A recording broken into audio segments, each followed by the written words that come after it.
Yes, તો આપણે આજે વેલકમ કરી રહ્યા છીએ સાયકોલોજિસ્ટ કપિલા મેડમને. કપિલા મેડમ રાઠોડ, જે પોતે યોગિક સાયકોલોજિસ્ટ છે અને એમણે રિલેશનશિપ કાઉન્સેલિંગ પણ ખાસું એવું કરેલું છે. એમનો પ્રોફાઇલ જોવા જઈએ તો બહુ મોટો છે. ઓકે, હું ગુજરાતીમાં બોલું છું કે કઈ તકલીફ છે? I'll repeat that thing in Hindi and English. જો તમને કોઈ લેંગ્વેજ બેરિયર હોય તો just let me know. કોઈને લેંગ્વેજ બેરિયર ખરું? It would be better if you speak in Hindi or English. Yeah. Sorry. So I'll speak in English, or Hindi. Some of the patients are there who don't understand English. So for them, I'll speak in Hindi and English mix. Okay? Okay. Is it fine? Very fine. Yeah.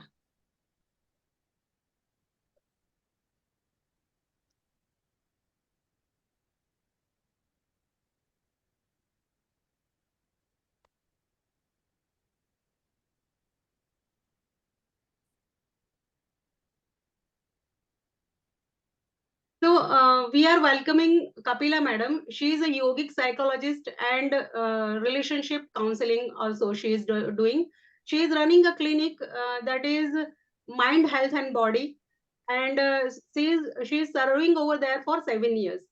Now she has a very good and big profile in that she is having a that is she is pharmacist, or she is pharmacist. Then she has done MBA, and she has been yoga certified level 3 from Ayush Ministry. So that is a very good profile.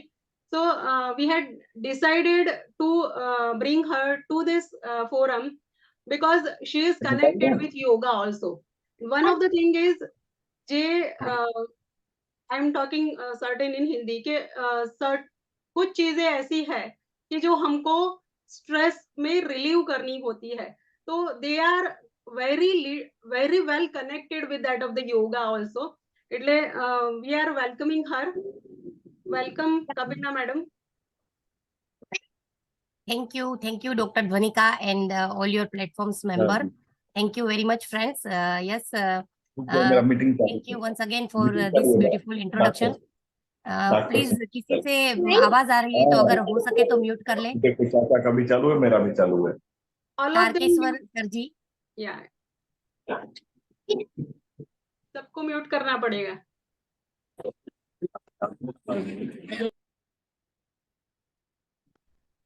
Yes. तो जैसे madam ने बात करी, yes, psychology एक ऐसा subject है जहाँ पे स्टार्टिंग से उन्होंने बताया कि पेंडेमिक का ड्यूरेशन जब हुआ तब किसी लोगों को कोरोना हुआ भी नहीं था, फिर भी उसके माइंड में कोरोना चला गया था, तो इस वजह से वो पेशेंट बन गए थे. तो ऐसी बहुत सारी सिचुएशन हमारी लाइफ में भी आती है फ्रेंड्स. जैसे सबको पता होगा कि कहीं ना कहीं हम स्ट्रेस और डिप्रेशन से जुड़े हुए होते हैं. तो ये हमारी लाइफ की कंडीशन है जहाँ पे मेंटल हेल्थ हमें इफेक्ट करती है. तो हमारी मेंटल हेल्थ बहुत ही जरूरी है. जैसे फिजिकल हेल्थ जितनी रिक्वायर्ड है उतनी ही हमारी मेंटल हेल्थ रिक्वायर्ड है.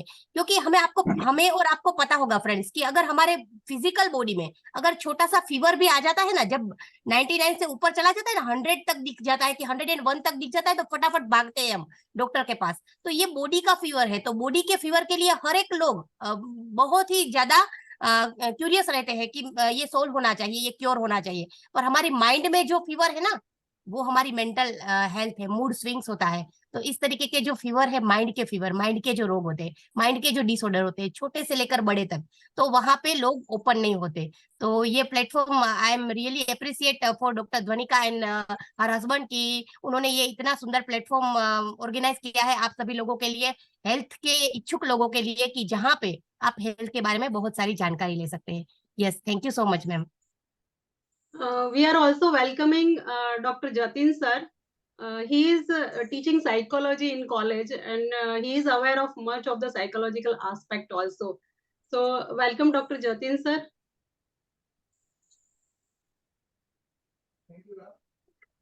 Yes. Now एक खास मैडम हम एक चीज पूछना चाहते थे कि आज के एरा में स्ट्रेस बहुत है और छोटे बच्चे से लेके बुजुर्ग तक ये प्रॉब्लम है और स्ट्रेस की वजह से उनका रूटीन है वो डिस्टर्ब हो जाता है, उनका जो उसका पूरा असर उनके हेल्थ पे होता है और वो डिजीज के फॉर्म में बाहर आता है। जैसे एक एग्जांपल मैं दे दूं कि अगर पीसीओडी और जैसे पॉलीसिस्टिक ओवेरियन डिजीज है, खासकर फीमेल्स में, लड़कियों में जो बालिग लड़कियां हैं उनमें पहले नहीं पाया जाता था। ये डिजीज ऐसी है जो इनिशियली मतलब 20s 30s के बाद देखा गया था, पर आज जो लड़कियां आती हैं वो 15 साल में पीसीओडी लेके आती है। तो दैट इज अ स्ट्रेस। तो अभी इस प्रकार के जो भी स्ट्रेस है, और दूसरा जो एग्जांपल दूं तो थायराइड है। थायराइड भी बहुत कम उम्र की लड़कियों को हो जाता है। तो ये सब है, तो इसके लिए स्ट्रेस को डील करने के लिए क्या करना चाहिए, और उसका कोई थेरेपी या उपाय ऐसा हो तो आप उसके बारे में कुछ डिस्क्रिप्शन दीजिए। यस मैम, ये आपने बहुत ही अच्छी बात करी। जैसे ये जो सभी डिजीज है उसको लाइफस्टाइल डिसीज कहा जाता है, कि हर एक की लाइफस्टाइल की चेंजेस की वजह से ये डिजीज आते हैं। तो उसको हम साइकोलॉजी में साइकोसोमेटिक डिसऑर्डर्स कहते हैं, साइकोसोमेटिक डिजीज कहते हैं। तो ये साइकोसोमेटिक क्या है फ्रेंड्स? तो साइको मतलब माइंड और सोमा मीन बॉडी। तो पहले माइंड में आते हैं, हमारे माइंड में पहले ये डिजीज आते हैं, फिर हमारे बॉडी में आते हैं। जैसे किसी लेडी को कमर में दर्द है ना, तो पहले उसके माइंड में आता है कि मुझे बहुत ज्यादा कमर में पेन है, मुझे बैक पेन हो रहा है, बैक पेन हो रहा है। तो पहले उसके माइंड में आता है, फिर उसके बाद उसके बॉडी में आता है। ऐसे हर एक तरीके के डिसीज जो होते हैं वो आजकल के सभी जो लाइफस्टाइल डिजीज है वो साइकोसोमेटिक डिसीज है। तो जैसे आपने बताया कि जो ये डिजीज है वो पहले कहाँ से, स्ट्रेस से स्टार्ट होते हैं। तो माइंड में आया, स्ट्रेस और एंजाइटी स्टार्ट हुई। तो मैं पहले से ही बता देना चाहती हूँ फ्रेंड्स कि हमारे जो पूर्वज थे, हमारे जो दादा दादी, हमारे जो एंसेस्टर्स थे, नाना नानी थे, हमारे जो भी मतलब वडील बुजुर्ग व्यक्तियों के पास से हमने सुना होगा कि चिंता चिता समान।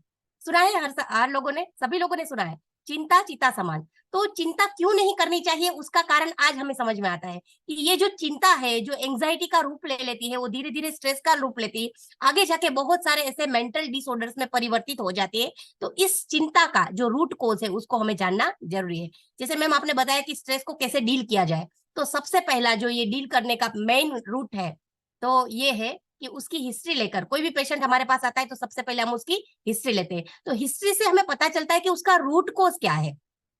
क्या ये स्ट्रेस है वो उसका एनवायरमेंटल स्ट्रेस है? एनवायरमेंटल स्ट्रेस मतलब क्या, कि उसके आसपास के सिचुएशन से आया है। जैसे मेरी पड़ोसी की साड़ी मेरी साड़ी से सफेद कैसे, तो ये जनरली लेडीज को प्रॉब्लम रहता है कि जेलसी होती है, घृणा होती है, नफरत हो जाती है। तो हर तरीके के जेंट्स होते हैं तो उसको ऐसा कि अरे मेरे मेरे पड़ोसी ने मेरे से ज्यादा बड़ी कार ले ली, तो मुझे भी उससे बड़ी इस दिवाली में कार लेनी है। तो ऐसे हर तरीके के मतलब छोटे छोटे जो भी प्रॉब्लम्स रहते हैं उसके रिलेटेड वो कोप अप नहीं कर पाते, कि अपना घर चाहे रेंट पे हो या तो उसके ईएमआई भरे जा रहे हो, और फिर भी ईएमआई के साथ साथ वो अलग एक दूसरा ईएमआई का प्लान कर लेता है और फिर वो फंस जाता है इस सिचुएशन में। तो ये सारी जो सिचुएशन है वो एनवायरमेंटल सिचुएशन है। तो वो एक पहला स्ट्रेस है, इसको हमने समझा। फिर दूसरा जो स्ट्रेस है वो फिजिकल स्ट्रेस है। फिजिकल स्ट्रेस कैसे, कि अगर कोई घर से बाहर गया है ना, तो जनरली लोगों को ऐसा लगता है, मतलब फैमिली मेंबर जो हो तो ध्यान रखना कहीं लग ना जाए। छोटे बच्चे हो तो मम्मी पापा बार बार चिंता करते रहते हैं उसकी, कि देखना बेटा लग ना जाए, मतलब अरे अरे लग जाएगा लग जाएगा, मतलब इस तरीके की अंदर से ही ये आती है कि उसको चिंता होती है। तो इस तरीके की चिंता जो है वो फिजिकल स्ट्रेस में आती है, कि खुद को भी ऐसा डर लगता है। फिजिकल स्ट्रेस में क्या सबसे बड़ा फ्रेंड्स जो डर है आजकल के लाइफ में, वो डर क्या है, एक मौत का डर। सबसे पहला और भयंकर जो डर है, भय जो है, वो है मौत का डर। कि पेंडेमिक के ड्यूरेशन में सबने सुना कि आसपास के लोग मरे जा रहे थे, तो एक के बाद एक टपक रहे हो, तो खुद को भी ऐसा लगता है कि मैं भी कहीं चला जाऊंगा। तो अपनी फैमिली प्लानिंग में सिचुएशन को हैंडल करने का जो स्ट्रेस है वो इंक्लूड हो जाता है। फिर वो कुछ एलआईसी की पॉलिसीज उस टाइम पे ले रहे थे कि मेरी लाइफ में अगर अनसर्टनिटी हो गई, कुछ डेथ हो गई, तो मुझे मेरी फैमिली को सिक्योर करना है। तो मतलब इस तरीके के ऐसे स्ट्रेस कि जिसका कोई भी रूट कोज नहीं है, सिर्फ और सिर्फ माइंड से आ रहा है। तो इस तरीके के माइंड से रिलेटेड जो होते हैं उसको साइकोलॉजिकल स्ट्रेस कहा जाता है। तो हमने सुना environmental stress, physical stress and psychological stress. तो इन 3 स्ट्रेसों में हमें किस तरीके से डील करना चाहिए। तो मैम अभी आपके सवाल के जवाब में आते हैं कि हम लोग सीबीटी का यूज करते हैं। सीबीटी क्या होता है? Cognitive behavioural therapy. जो ये थेरापी है, क्योंकि मैं थेरापी बेस्ड काम ज्यादा करती हूँ, मैं मेडिसिन नहीं रिकमेंड करती, क्योंकि मुझे पता है कि साइकोसोमेटिक डिजीज जो होते हैं वो ज्यादातर डिजीज ऐसे होते हैं कि थ्रू काउंसलिंग ही सोल्व हो जाते हैं, क्योंकि उनके सेशंस रहते हैं। पर वो सेशंस में अगर पेशेंट कोऑपरेट करता है तो उसको थ्रू काउंसलिंग ही हम लोग पूरा क्योर कर देते हैं। तो बाय ग्रेस ऑफ गॉड कि बहुत सारे ऐसे रिजल्ट्स हमने पाए हैं कि जहाँ पे पेशेंट को 100% रिजल्ट प्राप्त हुआ है। तो स्ट्रेस के साथ साथ जो आगे के डिजीज आते हैं उसमें हमारे 3 प्रकार के डिजीज मेन है। सबसे पहला होता है माइल्ड, फिर मॉडरेट और फिर सीवियर। तो माइल्ड टू मॉडरेट जो डिजीज होते हैं उसमें सीबीटी बहुत ही अच्छे से काम करती है, बहुत ही अच्छे से। सीबीटी होती क्या है? तो वो अपने इमोशन पर काम करती है। देखिए सबसे पहली क्या आई, हमने ये एनवायरमेंटल स्ट्रेस के बारे में सुना, तो सबसे पहला क्या था? परिस्थिति थी। परिस्थिति के बाद क्या आता है? अपने थॉट्स आते हैं। अगर परिस्थिति बिगड़ी हुई है तो अपने दिमाग के थॉट्स भी बिगड़ जाएंगे। थॉट्स अगर बिगड़े तो थॉट्स के बाद क्या आता है? इमोशन आते हैं। तो फिर अगर थॉट्स बिगड़े तो अपना इमोशन भी बिगड़ जाएगा, और इमोशन के बाद क्या आता है फ्रेंड्स? बिहेवियर आता है, अपना बिहेवियर चेंज हो जाता है। तो आप सुनिएगा, समझिएगा, आपके आसपास में भी बहुत सारे ऐसे लोग होंगे कि जो परिस्थिति के अकॉर्डिंगली कार्य करते हैं, अपना खुद का रिमोट कंट्रोल किसी और के हाथ में दिया हुआ है। तो इस तरीके के जो लोग होते हैं वो इस टाइप के स्ट्रेस में ज्यादातर इन्वॉल्व हो जाते हैं। तो ये वाली सिचुएशन है कि जहाँ पे सीबीटी बहुत ही अच्छे से काम करती है। वहां पे क्या हम करवाते हैं? उसको डे टू डे लाइफ में उसकी जो रूटीन है उसमें चेंजेस करवाते हैं। लाइक कोई इंसान जो है वो अगर स्ट्रेस में आया है तो उसका रूटीन चेंज ही हो जाता है। सबसे पहला उसका डाइजेशन में प्रॉब्लम रहता है कि पहले उसका खाना या तो ओवर ईटिंग हो जाता है या तो उसका बिल्कुल खाना कम हो जाता है। तो मतलब डाइजेशन में ही सबसे ज्यादा इफेक्ट होती है, तो वो हम रिकॉग्नाइज करते हैं। और ये जो सिचुएशन जो होती है स्ट्रेस वाली सिचुएशन, तो हम यहाँ पे भी एक हमारी एक सर्टन एक लिमिटेशन है कि हम जानते हैं पहले कि ये 15 दिनों से ज्यादा इस सिचुएशन में है इंसान। ये जो पेशेंट है वो कंटिन्यूअसली इस सिचुएशन में है 15 दिनों से। उसके पेरेंट्स से बात करते हैं अगर बच्चा है तो, या तो उसके फैमिली मेंबर से बात करते हैं अगर लेडीज जेंट्स एडल्ट है तो इस तरीके से हमें पता चलता है कि हाँ, अगर एक इंसान 15 दिन से ही कंटिन्यूअस इस सिचुएशन में है जहाँ पे उसका खाना डिस्टर्ब हो रहा है, जहाँ पे उसकी रूटीन लाइफ डिस्टर्ब हो रही है, वो नहाना धोना जो उसका रेगुलर जो काम होता है वो भी वो नहीं करता है, सुबह ब्रश करने से लेकर या तो सोने तक से लेकर कि उसका जो स्लीपिंग पैटर्न है वो भी बदल जाता है, या तो ओवर स्लीप करता है या तो बिल्कुल ही उसको नींद नहीं आती। इस तरीके के जो सिम्टम्स होते हैं वो आगे जाके मेंटल डिसऑर्डर में परिवर्तित होते हैं। तो पहले उसको हम जानते हैं, फिर उसके बाद उसकी थेरापीज पर आगे बढ़ते हैं। तो थेरापीज में भी हम क्या करते हैं? सबसे पहले हम योग और मेडिटेशन को इंक्लूड करते हैं, क्योंकि मेडिटेशन से बहुत ज्यादा क्योरिटी आई है। हर एक पेशेंट में ये क्योरिंग रेशियो जो है बहुत ज्यादा आया है। और आजकल का जो साइंस है, तो उस साइंस में बहुत सारे रिसर्चर्स ने, फॉरेन के रिसर्चर्स ने रिसर्च किया है कि जो व्यक्ति ध्यान में बैठता है तो उसके जो ब्रेन वेव्स है उसमें पैटर्न चेंज होती है, ब्रेन के जो न्यूरॉन्स है उसमें पैटर्न चेंज होती है। तो सबसे ज्यादा जब स्ट्रेस में इंसान होता है तब उसका जो ब्रेन वेव होता है वो बीटा ब्रेन वेव होता है। जो बीटा ब्रेन वेव होता है उसको मंकी माइंड कहा जाता है। मंकी माइंड जंप ही करता रहता है, मतलब उसको कुछ भी पता नहीं होता, उसकी खुद की लाइफ के बारे में उसको कुछ भी पता नहीं है, और वो हर तरीके की एक यहाँ से एक यहाँ मतलब विचारों में जंप ही रहता है। तो वो बीटा ब्रेन वेव में होता है। तो बीटा ब्रेन वेव में अगर इंसान है तो उसको बीटा से हमें लेके आना है अल्फा में। तो अल्फा जो है वो रिलैक्सेशन का स्टेज है। तो हम मेडिटेशन करवाते हैं तब उसको रिलैक्सेशन के स्टेज पे लेके आते हैं। मेडिटेशन भी हर एक प्रकार के होते हैं, विजुअलाइजेशन का मेडिटेशन होता है, मैनिफेस्टेशन का मेडिटेशन होता है, जिसकी जो सिचुएशन है उसके रिलेटेड हम मेडिटेशन करवाते हैं। सपोज कि मेरे पास आया है कोई करियर ओरिएंटेड बच्चा है, जो अभी अभी उसने कॉलेज खत्म की है, तो उसको हम इस तरीके से गोल सेटिंग का मेडिटेशन करवाते हैं कि तेरी लाइफ में जो प्रॉब्लम आया, पहले तो हिस्ट्री ली जाती है बट ऑब्वियस, और हिस्ट्री में अगर पता चला कि इसका ये प्रॉब्लम था तो उसको इस तरीके का मेडिटेशन हम सजेस्ट करते हैं और वहां से रिजल्ट आता है। फिर आगे जाके उसको फैमिली के साथ ज्यादा टाइम स्पेंड करना बताया जाता है, नेचर के साथ ज्यादा रहने को बताया जाता है, उसकी डाइट में सर्टेन प्रकार के चेंजेस हम करते हैं। तो इस तरीके से उनके लाइफस्टाइल में चेंजेस लाने के बाद उसकी जो ये सिचुएशन है उसमें धीरे धीरे हमें इम्प्रूवमेंट मिलने लगता है। Yes ma'am. थैंक यू, ये बहुत ही अच्छी तरीके से आपने समझाया। जैसे प्रॉब्लम्स तो हर किसी को आता है, लेकिन हम उसको कैसे डील करते हैं, नजरिए की है बात। ये that is the thing you have told. तो बहुत अच्छी तरीके से आपने कैसे डील करना चाहिए ये समझाया। अब डॉक्टर जतिन को एक क्वेश्चन पूछना है, तो सर आप को क्या पूछना है?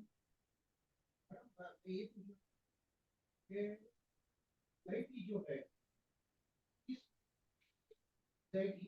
because as per the normal psychology, anxiety is also present in each and every person. हर एक तरह की anxiety होती रहती है। He is not audible to me, ma'am. Okay, unmute करिए, आपको अनम्यूट योरसेल्फ।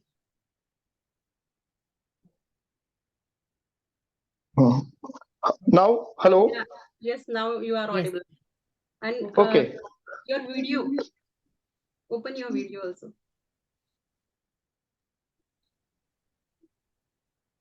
Yes. Okay.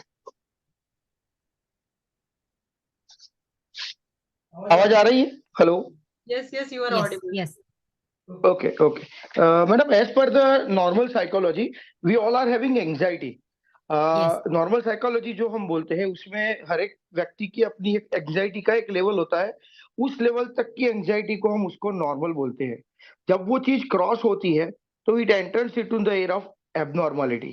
ठीक है, तो वो जो एक्चुअली है तो उसका एग्जैक्ट डिफरेंस क्या है, मतलब कब किस लेवल को क्रॉस करके हम उसको एबनॉर्मल बोल सकते हैं, और अगर वो है तो उसको हम कैसे डील कर सकते हैं as a part of the therapy what you are giving. Yes. तो सर ये जो आपने एंजाइटी की बात करी, तो एंजाइटी में सबसे पहली जो एंजाइटी है उसको कहा गया है जनरलाइज्ड एंजाइटी। जनरलाइज एंजाइटी कहीं ना कहीं हर एक पेशेंट में होती है। पेशेंट क्या, नॉर्मल इंसान में होती है, हम सब में होती है। तो जैसे कि हमने एक एग्जांपल ले लिया कि किसी की एग्जाम है, तो एग्जाम के टाइम पे उसको लूज मोशन हो जाते हैं, इतना ज्यादा स्ट्रेस हो जाता है, इतनी ज्यादा एंजाइटी हो जाती है कि वो बार बार पानी पीने लगता है, या तो खुद को पता नहीं चलता कि कितना ओवर ईटिंग कर रहा है वो। तो ये जनरलाइज एंजाइटी है, उसके बारे में सबको पता है, क्योंकि ये होती है और हम उससे कहीं ना कहीं डील भी करते हैं अपने हिसाब से। तो ये यहाँ तक नॉर्मल है। पर अगर उससे आगे बढ़ गई, कोई कोई इंसान उससे आगे बढ़ जाता है, समझिए कि मैं एक एग्जांपल लेती हूँ पीटीएसडी का, पोस्ट ट्रॉमेटिक स्ट्रेस डिसऑर्डर। तो ये जो है उसको कहीं अर्थक्वेक आया, 2011 में अर्थक्वेक आया था, उसके बाद बहुत सारे लोग मेंटल डिसऑर्डर से परेशान हो गए थे, क्योंकि उसको ऐसा ही लगता है कि हर बार कहीं से गिर रहा है, इमारत गिर रही है, बिल्डिंग्स गिर रही है, मतलब वो उसी ट्रोमा में रहता है इंसान, कि जिसको कुछ भी पता नहीं है, एक्चुअली होने वाला भी ये सिचुएशन नहीं होता, फिर भी वो इसी ट्रोमा में रहता है और बार बार उस चीज को याद करता रहता है। किसी ने कोई गलती कर दी, अगर गलती कर दी है तो वो गलती के लिए इतना गिल्ट हो रहा है कि उसको दिन रात वही गलती याद आ रही है कि मैंने ये किया, मैंने ये गलत किया, मुझे ये नहीं करना चाहिए था, मेरी वजह से इस इंसान को ये हो गया। मतलब ये रूटीन उसकी लाइफ में कंटिन्यूअस, या तो फ्रीक्वेंटली उसके माउथ से ये बाहर निकलता है, या तो वो अकेले अपने आप से बोलने लगता है, या तो वो इस ट्रोमा में चला जाता है कि लोग उसको आइडेंटिफाई कर लेते हैं कि इसकी लाइफ में सर्टन चेंजेस आए हैं और मेंटल बिहेवियर उसका चेंज हो गया है। तो यहाँ तक जो है जनरल से हम ये एबनॉर्मलिटीज जो होती है वहां तक हम पहुंच गए। लाइक ओसीडी है। यस, तो ओसीडी में क्या इंसान करता है कि बार बार सफाई करने लगता है, हर एक बार वो हाथ धोने लगता है, कुछ ना कुछ ऐसी चीजें कि वो बार बार परिवर्तित करता रहता है, तो वो एबनॉर्मलिटीज है, फ्रीक्वेंटली जो हो रही है उसके साथ। उसका और फैमिली के रिलेशन में कोई इसमें चेंज आता है कई बार, रिमार्केबल कोई चेंज वो पेशेंट का फैमिली के मेंबर के साथ कोई बिहेवियर वगैरह में? बिल्कुल सर, बिल्कुल, ये बहुत अच्छा सवाल है और आजकल की लाइफ में ये सवाल बहुत इम्पोर्टेंट है, क्योंकि ऐसे पेशेंट के साथ डील कर रहे हैं हम। तो मेरा एक पेशेंट अभी चल रहा है सर, मैं उसकी बात करके एक एग्जांपल के साथ आप सभी दर्शकों को बताना चाहूंगी कि एक लेडी है, कंटिन्यूअसली उसको अभी ऐसा हो रहा है कि उसके फादर जो है उसके ऊपर जो पहले अटेंशन देते थे अभी नहीं दे रहे। उसका रीजन ये है कि वो घर में एक लौती लेडी है, एक लड़की है उसकी मदर के बाद, और एक उसका भाई है, मतलब मदर फादर और भाई बहन, ये 4 लोग रह रहे थे। अभी भाई की शादी हो गई, अभी शादी होने के बाद उसकी जो भाभी है वो उसके फादर का सब काम करती है। मतलब उसको ऐसा लगता है कि मेरी जो वैल्यू मेरे पिता के पास थी वो मेरी भाभी ने ले ली है, ग्रैब कर ली है। तो वो उसी ट्रोमा में रहती है और उस वजह से उसको अभी मेंटल डिसऑर्डर हो गया है। तो ये कंटिन्यूअस डिप्रेशन का उसका जो रीजन है, वो बार बार रोती रहती है, उसको हर एक बात से हर्ट होता है। मतलब इतनी सेंसिटिव, इसको तो ओवर सेंसिटिव कहा जाता है, कि इतनी ओवर सेंसिटिव हो गई है कि जो एक्चुअल में होती नहीं है सिचुएशन, उसको भी वो समझ लेती है। उसकी भाभी उसको बार बार समझाती है कि नहीं ऐसा कुछ नहीं, चलो लो तुम ये काम करने लगो। पर उस टाइम पे अगर डिप्रेशन में इंसान आ गया है तो किसी और की बात सुनेगा भी नहीं, उसको खुद की ही बात सुननी है। तो हम लोग क्या करते हैं, हम एज ए क्विक लिसनर और एक एक एक उसकी लाइफ में एक ऐसा रोल प्ले करते हैं कि हम लिसनर ही रहे बस। वो आती है हमारे पास तो हम उसको सिर्फ सुनते हैं। मुझे कुछ नहीं बोलना है, मैं कुछ भी नहीं बोलूंगी, मुझे सिर्फ सुनना है, क्योंकि उनको सुनने वाला कोई चाहिए। उनकी परेशानी कुछ नहीं होती है, उनको अच्छा, सिर्फ सुनने वाला नहीं मिलता है। तो ऐसे लोग जो होते हैं उसके साथ हमें इस तरीके से डील करनी चाहिए, जो मैं करती हूँ friends. Yes sir. Okay, thank you. One more question madam. कई बार ऐसा होता है कि पेरेंट्स अपने बच्चों से जरूरत से ज्यादा एक्सपेक्टेशन रखते हैं, और वही चीज को कंसिडर करते हुए हर बार पेरेंट्स को ऐसा लगता है कि उनका बच्चा एक लेवल तक अचीव नहीं कर पा रहा है, या फेलियर हो रहा है, या ऐसी कुछ चीज में, और या एबनॉर्मल है, एबनॉर्मल बिहेवियर कर रहा है। तो इस तरह की सोच वाले जो पेरेंट्स हैं उसके लिए आप क्या एडवाइस देंगे? यस, ये सबसे पहले तो पेरेंट्स को सुधरना है, क्योंकि हमारे टाइम पे आपको पता होगा सर कि हमें पहले चाटा चाटा पड़ता था, फिर पूछा जाता था क्या किया तूने। हमारे टाइम पे पहले सोटी वागे सम सम विद्या आवे रंजम। આપણા જે ટીચર્સ હતા એ બધા ટીચર્સ પહેલા આપણને મારતા પછી વાત કરતા। અત્યારની સિચ્યુએશન એવી થઈ ગઈ છે કે बच्चे एसी क्लास में पढ़ते हैं, उसको हर तरीके की फैसिलिटीज प्रोवाइड की जाती है, पेरेंट्स उसके आगे पीछे रहते हैं, और पेरेंट्स मीटिंग होती है तो वहां पे उनका प्रेजेंस रहता है, हर एक चीज पेरेंट्स उसके लिए करते हैं। पर बच्चों का स्ट्रेस लेवल बढ़ गया है, क्यों? क्योंकि माँ बाप चाहते हैं कि उसको उसकी लाइफ में जो नहीं मिला वो उसको उसके बच्चे के लिए चाहिए। मतलब वो बच्चे को रेस का घोड़ा बना के अपनी जो डिजायर है, अपनी जो विशेष है, वो उसके ऊपर थोपते रहते हैं। तो बच्चा क्या करेगा, बच्चा उसकी खुद की विशेष को दबाते हुए अपने पेरेंट्स की विशेष के लिए ही ऑलवेज दौड़ता रहता है। तो ये वाली सिचुएशन है जहाँ पे पेरेंट्स को पहले समझना है friends. Thank you. Now I will tell Dr. Dwanika to continue. Yes, thank you madam. अभी काफी लोग हैं जिन्होंने डायरेक्ट मैसेज किया है कि उन लोगों को क्वेश्चंस पूछने हैं। तो वो क्वेश्चन आंसर सेशन भी बीच में ले लेते हैं। एक डिप्रेशन का भी क्वेश्चन आया था।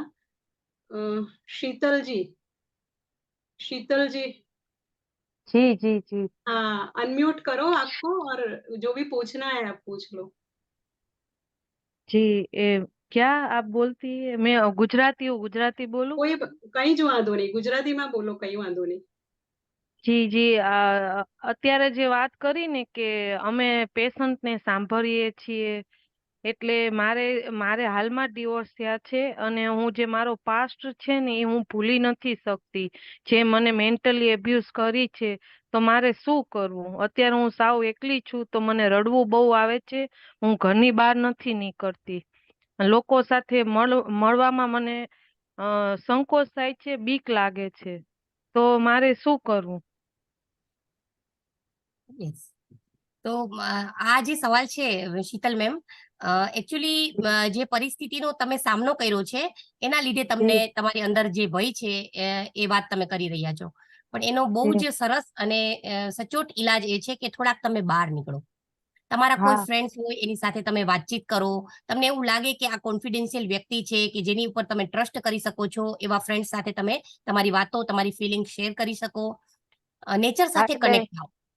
હા એટલે હું અત્યારે હાલ યોગા ક્લાસમાં જઉં છું મેમ, પણ મારી એવી પર્સનલ એવી ઈચ્છા છે કે હું કાઉન્સેલિંગ કરાવું એમ। બિલકુલ। એટલે જરૂરી છે એમ કે 23 વર્ષ મેં મારું લગ્ન જીવન જોયું, અને પછી 2016 થી તે 2023 સુધી મારા હસબન્ડનું મેં અફેરનો ઇસ્યુનો ફેસ કર્યો। અત્યારે બહુ હિંમત કરીને મેં મારી જાતે ડિવોર્સ લીધા છે, મને કોઈનો સપોર્ટ નથી, હું સાવ એકલી છું। તો મારે હિંમતની જરૂર છે, તો હું શું કરું? મને ઊંઘ બી આવે છે, મારું રૂટીન રેગ્યુલર છે, પણ હું મારા કોઈ કામ હું ટાઈમે નથી કરી શકતી। અત્યારે મારી સૌથી પહેલા કઝિન્સ મારી કઝિન સિસ્ટર મને સપોર્ટ કરે છે સવારે ઉઠાડવા માટે, અને રોજ રાત્રે મને 1 કલાક સાંભળે છે, મારી સાથે વાતો કરે છે, જેનાથી મને બેટર ફીલ થાય છે. પણ આઈ થિંક મારે કાઉન્સેલિંગની જરૂર છે, એમ કે જે મેં મારો આત્મવિશ્વાસ ગુમાવી દીધો છે ને, મને બહુ નકામી છું ને એવું બધું કીધું છે ને, એટલે મારો આત્મવિશ્વાસ જતો રહ્યો છે, તો મારે ઈ પાછો મેળવવો છે. તો તેના માટે શું કરવું મારે? બિલકુલ, તમે તમારી આસપાસ જ્યાં પણ કાઉન્સેલર હોય ત્યાં તમે કાઉન્સેલિંગ કરાવી શકો છો. અને તમારી જે સિચ્યુએશન છે એની સાથે ડીલ કરવા માટે પહેલા તો સૌથી પહેલા કે પોતાની જાતને ક્યારેય ગિલ્ટીમાં નથી રાખવાની. તમે ખુદને કે મેં મિસ્ટેક કરી કે મારા લીધે આવું બધું થયું એવું એવું બિલકુલ રાખવાની બદલે તમે એક તો પેલા પોતાની જાતને સક્ષમ બનાવો કે જે પણ થયું ઇટ્સ ઓકે, પાસ્ટ હતો, પાસ્ટ છે, જતો રહ્યો છે. હવે નવા ફ્યુચર માટે તમે પોતાના પ્લાનિંગ્સ વિચારો કે હવે મારે આગળ શું કરવું જોઈએ. જે હતું એ જતું રહ્યું છે, હવે હું આગળ મારા માટે હું શું કરી શકું. તમે ઓવર પ્રવૃત્તિશીલ થિંકિંગ રહો. મેમ, ઓવર થિંકિંગ બહુ જ છે. જે મારા હસબન્ડે જે બોલ્યા હોય ને ઈ મને ઈ જ દેખાય છે કે ઈ બે મળે છે, ઈ બે આમ ગયા તા, ઈ બે તેમ, ઈ સતત મારા માઇન્ડમાં રિવાઇન્ડ થયા કરે છે. અત્યારે હું મારી ઉપર વર્ક કરું છું, હું ડાયરી લખું છું, રીડિંગ કરું છું, પછી કીર્તન સાંભળું છું, એમ સતત બિઝી રહું એવું મારા ઉપર હું ટ્રાય કરું છું કે હું બેસી જાઉં ને અને રડવા લાગુ તો વળી પાછી હું જાતે જ ઊભી થઈ જાઉં અને જાતે જ કામ કરવા માંડું. પણ તોય મને એવું લાગે છે કે મારે બહાર નીકળવા માટે શું કરવું, તો હું કાઉન્સેલિંગ કરાવું એમ. શીતલબેન, આપણે મેડમ બી કાઉન્સિલિંગ કરે છે, એટલે એમનો નંબર પણ હું શેર કરી દઈશ. અને એટલા માટે જ આપણે આ મીટિંગ ઓર્ગેનાઇઝ કરી છે કે ઘણા બધા પ્રોબ્લેમ્સ ઘણા બધા પેશન્ટ્સને હોય છે, તો આવી રીતે જે આપણા મીટિંગમાં આવે છે એ લોકો ના થ્રુ હેલ્પ મળી શકે પેશન્ટોને. એટલે હવે એના પછી એક બીજો ક્વેશ્ચન છે, પૂછવો છે, મીટિંગમાં છે. કવિતાબેન, પૂછવો છે તમારે હિન્દીમાં કે હા, ગુજરાતીમાં બી ફાવશે. હવે અત્યારે મારી ડોટર છે એ 11th છે, પણ એ સામે બહુ થઈ જાય છે, અને એ જયારે સામે થાય ને ત્યારે મને એવું થાય છે કે રડવું આવી જાય મને, કે મારી વાત સાંભળતી જ નથી, અને એને હું કેવી રીતે મનાવું એમ. જો આ છે ને, એક બાળકો જયારે ટીનેજમાં આવે ને તો એટલે જનરલી તમે એમના એવું કીધું ને કે પેરેન્ટ્સ એ સુધરવું, એટલે હું સમજુ છું કે આપણે એવું થાય કે આપણે બહુ પ્રેશર ના આપી છોકરાઓને, પણ સ્ટડીઝ બાબતે જ્યારે બી હું કઈક વાત કરું ને કે તને કશી ખબર ના પડે, મને બધું ખબર જ છે, તું મને વચ્ચે ના બોલીશ એમ, એવું થઈ જાય છે. મેડમ આપણે પેલા સમજવું પડશે કે જે હોર્મોનલ ચેન્જીસ થાય છે ટીનેજમાં, જે તમે કીધું કે 11મા ધોરણમાં ભણે છે, રાઈટ? 11મા ધોરણમાં ભણે છે. હા, તો એના લીધે એની અંદર જે સર્ટન ચેન્જીસ આવતા હોય, એના લીધે એનો એગ્રેસિવ થઈ જતા હોય, વારે વારે એનું એંગર લેવલ વધી જતું હોય, હાઇપર એક્ટિવ થઈ જતા હોય બાળકો. હા, અને હમણાં વચ્ચે એ પોતે બી સ્ટ્રેસમાં એને કે હું મારે ફિલ્ડ ચેન્જ કરી નાખવી છે, હું શું કરું એમ. પછી અમે લોકોએ સમજાય કે ના, ફિલ્ડ ચેન્જ કરવાની જરૂર નથી, તું જે કરે છે બરાબર જ કરે છે, એવી રીતે સમજાયું અમે. પણ ઘણી વાર એનું બી માઇન્ડ મ્યુઝિકલ થઈ જાય એવું. બરાબર છે. એ બી છે ને, એક જોવા જઈએ તો આજકાલની જે પ્રોબ્લેમ્સ છે દરેક પેરેન્ટ્સ સાથે એ છે, કારણ કે બાળકો એટલું બધું મોબાઈલ જોતા હોય, એની સાથે આપણા કરતા વધારે ટાઈમ સ્પેન્ડ મોબાઈલ સાથે થતો હોય, તો એ બધી જ વસ્તુઓ ઇફેક્ટ કરતી હોય. પેલા સ્ટાર્ટિંગમાં એમની વાતને તમે સાંભળો કે એ કેવા શું માંગે છે, એને શું કરવું છે. તમે શાંતિ રાખશો ને તો તમને સોલ્યુશન મળવાનું સ્ટાર્ટ થઈ જશે. કે તમે પૂછો એને કે તારે શું કરવું છે. કપિલા મેડમ, તમે હિન્દીમાં કન્વે કરજો, કારણ કે અમુક હિન્દી વાળા છે. કવિતાબેન હિન્દીમાં સમજશે, તો તમે હિન્દીમાં થોડું કન્વે કરજો. मैं हिंदी में और इवन इंग्लिश में भी समझ सकती हूँ. यस, तो मैम यही बात है कि अगर आपने अपनी बच्ची के साथ डील करनी है तो आपको सबसे पहले अपने लिए पेशेंस का यूज करना है. आप काम हो जाए, आप एग्रेसिव हो गए तो सामने देखिए क्या होता है कि प्लस प्लस जो होता है तो प्लस ही बनेगा, है ना. हर एक दोनों जगह से एंगर आएगी तो फिर क्या होगा, ब्लास्ट हो जाएगा. तो ये ब्लास्ट नहीं होने देना है. घर की सिचुएशन को हमें हैंडल करना है, क्योंकि बच्ची जो है वो Right. छोटी है, आपके पास जितना एक्सपीरियंस है उतना उसके पास नहीं है। वो अभी Right. तालाब में पैर डाले हुए हो और आप समुंदर हो, समझ रहे हो ना इस चीज को? Right. आप समुंदर हो, आपके Right. पास बहुत ज्यादा एक्सपीरियंस है, तो आप अपने एक्सपीरियंस से उसके पास बात कर रहे होंगे, है ना? पर उसको तो ये समझ Okay. में नहीं आता। हाँ. यहाँ पे जनरेशन गैप भी आ जाता है कि मेरे पेरेंट्स जो खुद Right. को समझते हैं वही हमें समझाने की कोशिश करते हैं, तो ऐसा तो नहीं है आजकल में। तो इस तरीके की बहुत सारी Right. सिचुएशन बच्चों के साथ होती है। तो ऐसे डील करने के लिए सबसे पहले हमें काम होना है। उसको पूछिए आप कि तेरी लाइफ में क्या प्लानिंग है, तेरा क्या प्लान है, तू क्या करना चाहती है, आगे तेरा प्लान होगा और जिसमें हमारी सपोर्ट की कोई भी जरूरत रहेगी और वो रियल में ये तेरा जो डिसीजन है वो सही है, तो हम डेफिनेटली तुझे सपोर्ट करेंगे। इस तरीके से उसको Yeah. कॉन्फिडेंस में लाना चाहिए। Thank you madam. Okay. We काफी लोगों को क्वेश्चंस है, लेकिन we have a time constraint, Thank you so time much. कम है, तो इसीलिए much, ma'am. जो क्वेश्चंस है वो ऐसा लगता है मैडम कि आपको फिर से बुलाना पड़ेगा, क्योंकि काफी लोग ये दौर से गुजर रहे हैं, ये सिचुएशन से, स्ट्रेस, एंजाइटी, डिप्रेशन से गुजर रहे हैं। It was a wonderful session.